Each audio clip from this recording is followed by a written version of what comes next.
musicians that are no longer now being able to play. Okay, and I'm going to record you if that's okay. Yeah, it's a web extra. We're kind of doing it for radio now. Can you? Yeah. Oh, you need somebody to hold one of those cameras for you? No, I can probably do it. But anyways, just so, what advice would you give to people in Kansas City? I mean, obviously it affects the city's morale as well. It's a huge part of the city.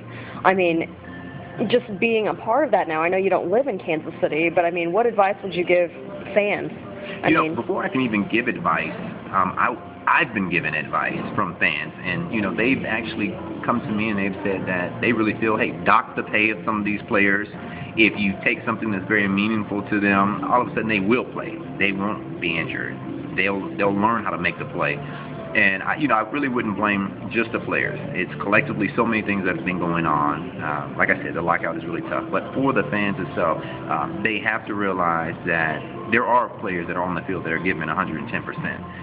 Unfortunately, it's just been the wrong situation, the wrong timing. The system isn't working for some of the players, and collectively they're not working together. But I do believe that as a fan, you still support your team, you stand behind them, and you look for that next day, that next game that you hopefully think something better is going to happen.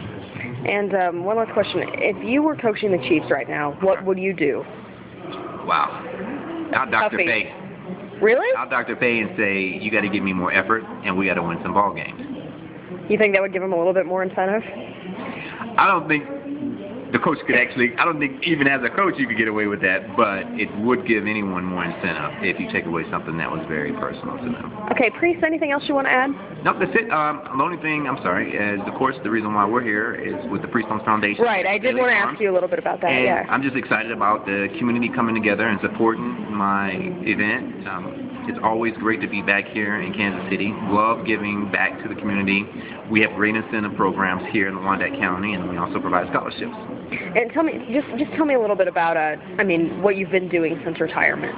I've been very busy. For the most part, it's been with the foundation. I'm also the president of our chapter in San Antonio for former players. We also provide 2 scholarships from that chapter. We have our football camp with the pros, that's been going on for 14 years now in San Antonio. And so as far as just staying busy, and also within the last 3 years, I've just retired. And the biggest thing that I just think about is they always say in that 3rd year, over 78% of the players are divorced, bankrupt, or no longer have their money. And so for me to be able to be a part of that 22%, and now going into my 4th year retirement, I'm really excited about that, and it allows me to give so much back to the community that supported me for so many years. Not divorced, not broke, That's no right. nothing. No. And so you've been able to help out a lot of kids? I mean, Absolutely. As far as with your camp, and just you talk a little bit about that. Well, the camp is it's an agility camp, and that's for kids 5 through 18. It gives them a chance to be around football players and get a chance to see players that they've seen on TV, get autographs.